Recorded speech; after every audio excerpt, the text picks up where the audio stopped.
Alright, welcome to this quick editing session. I was going to show you real fast.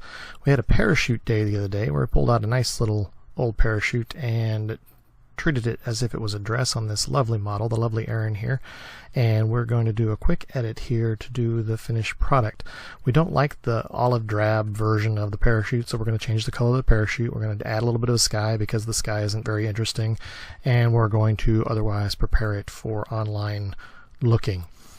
First thing I'm going to do is crop this down to an 8:10 size because 8:10 aspect ratio is allowed to be posted on Instagram in that format now. So this image is probably ultimately going to be heading for Instagram. So we're going to make this 8:10. We're going to crop it right about there to get it down to that size. Alright, now next we're going to replace the sky. Now to replace the sky, the first thing I'm going to do is duplicate the layer. So now that I have two exact copies of it, and on this top layer, the new layer we just created, I'm going to use Topaz Remask to drop out the sky. We'll highlight here, we're just along the parachute. We're going to use Remask a couple of times while we're editing here, so if you're not familiar with it, basically everything that I'm painting in purple is what it's going to calculate. Everything that's in green is going to get kept, and then everything that's red is tossed away. That did a pretty good job for what we're doing this first step. This doesn't matter how good it is up here. There is a little bit of incorrectness, but it's okay for what I'm doing right here, because I'm going to come over here and grab a sky that I have already loaded up. And I'm going to paste that sky as a new layer in between the original background layer and the cutout layer I just did. So if I drag this up, now you'll be able to see just a little bit of clouds up there. Well, that right there looks terrible, so we're going to change the blending mode down to overlay. And I'm going to change the opacity of that layer up so we just get a hint of clouds. I'm also going to blur them just a little bit because they'd be out of focus otherwise. We'll use a Gaussian blur to blur them. I've got it set at 32 at the moment. Alright, we're going to merge all those layers together because I don't care anymore about making more edits to that. Next, we want to change the color of this dress. Now this is tricky. We're going to duplicate that layer again, and I'm going to turn off the visibility of the background layer, so then if I turned off this one as well, I just have checkerboards. But turn off the background layer, you'll see why in a moment. Now I'm going to go back to Remask again. And this time I want to mask out anything that isn't the parachute. So we're going to do it along here to the sky. I want to keep that part of the parachute right there, but we don't want any of her. So we're going to take all this out. Let's round this. Come up around here to her hair. Along the edge of her hair. Over to here. Then we're going to take out the sky again. As part of the sky up here. Now this time the parts we don't want to keep are the sky and her wherever skin and hair is showing. There's another spot right here we missed a second ago. Let me fill that in with purple, and we'll figure out, we'll fine-tune that in just a second. Hit compute mask. This time I want to be a little more specific about where the mask is hitting. So we're going to go to here to put a yellow background on there so I can see what I'm doing. I want to say this part is kept, this is kept. Use this red one to show everything that we're not keeping. I don't want any of this stuff. Don't want this up here, don't want this up here, don't want her thumb. This part of Remask can be a little tedious sometimes. It's also easier if I have an extra hand, but because I don't have a boom arm on my microphone yet, I have to hold the microphone with one hand so you can actually still hear me. Alright, the hair is going to be good enough. Oops, wrong brush. I want to throw away this part of her body. This part. See what the other arm looks like. I'm going to get this shadow so it's not kept. The tattoo not kept, not kept. Some of this is going away too. Keeping this, keeping this, keeping that. Oops, got a fingertip there. Let's get rid of that.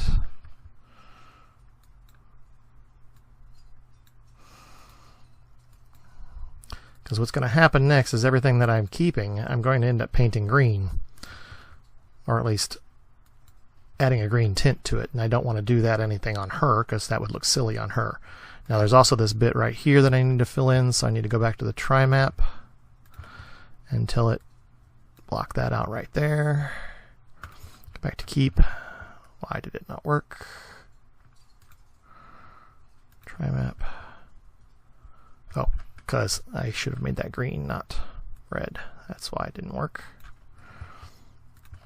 Boom. Okay, now we have the hole in her hair like it's supposed to be. All right, we're going to go back to OK. And it's going to drop out everything that was her and the sky. Now, you may have seen it a second ago. I have this green layer already ready. We're going to take it in here. We're going to drop it on top. And I'm going to rotate it around a little bit, actually, so it also covers all the area where the parachute's going to be. I'll stretch it out so it's nowhere the parachute, everywhere the parachute's going to be. And I've actually made a mistake down here at the bottom also when I was keeping that a minute ago. I'm going to have to go back and correct that too. I'll show you how to do that too in a second. But right now I just want to make sure the green just pretty much covers the entire image. And now I'm going to turn that layer off again. I'm still selected that layer, but I'm turning it off so I can't see it.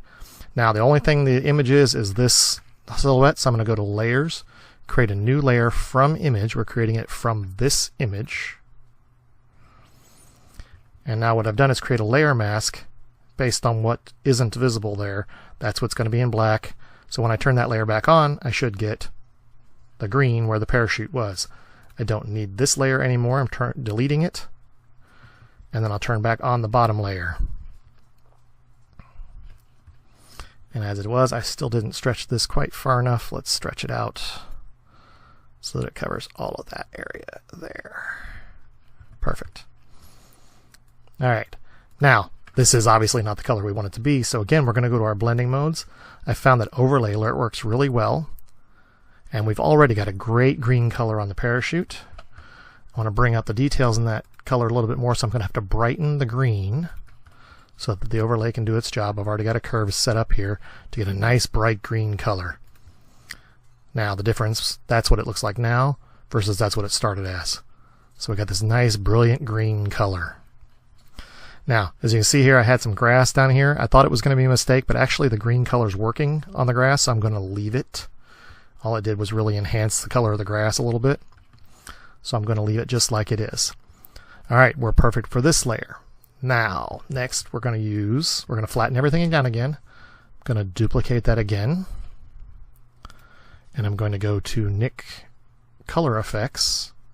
It's owned by somebody else now. I don't remember the name off the top of my head, but it's still the same program. Nik Color Effects, and I'm going to use one of the recipes that came with Nik, I believe. If not, I'll show you what the recipe is while we do this. It's called Warm Beauty. And basically it's the Brilliance and Warmth filter, a Pro Contrast filter, a Glamour Glow filter, and the Bleach Bypass filter. It's a little overkill. We're going to solve that too in a second. First we're going to hit OK.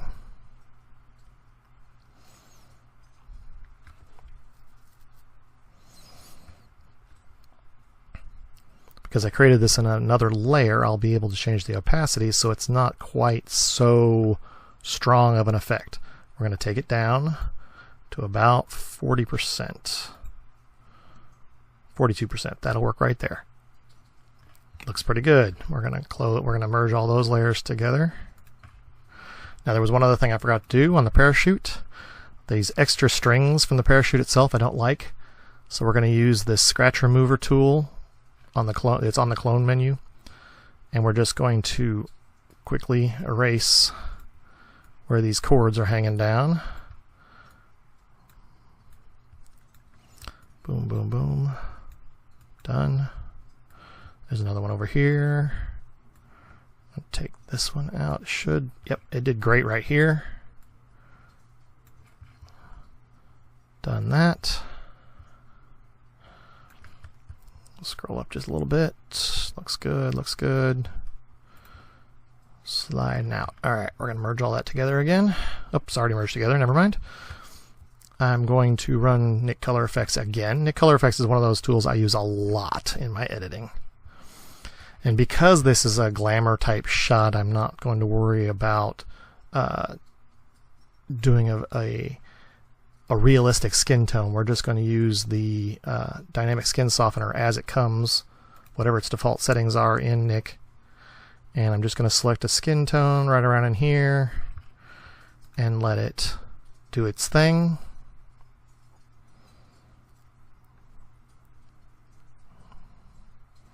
And I'll do an on and off, or undo and redo on that one to show you what it looks like up close. Right here, let's see, we'll zoom in. That was before, that's after, or that's after, that's the before. So I did a really good job. We're just going to leave it like that. It looks really good for what purposes we're going to be using. It looks really good. We did have a little bit of problem there in her hair. Let's correct that with a clone brush. I could have been a little more particular when I did the green tinting up here. We're just going to repair the hair a little bit where too much of the green bled through.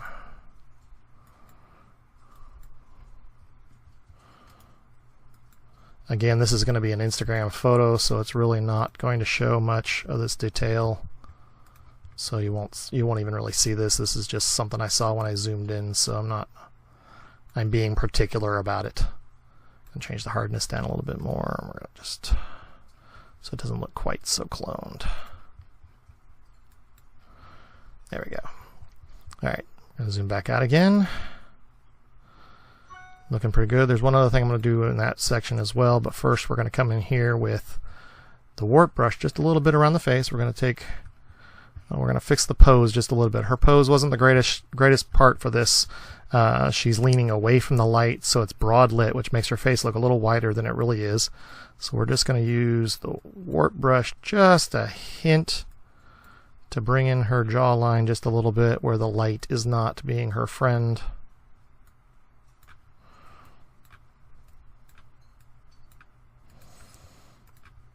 Not anything overkill, we're just doing just enough.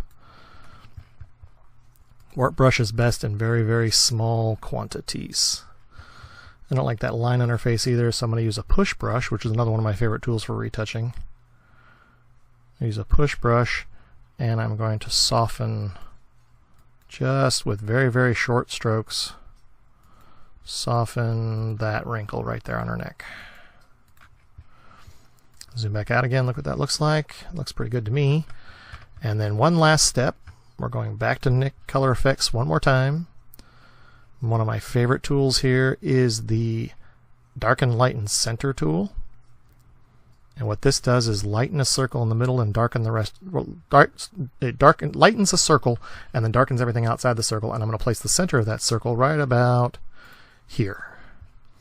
So now it looks like the light's coming in from this direction, and it darkens down all this area down here.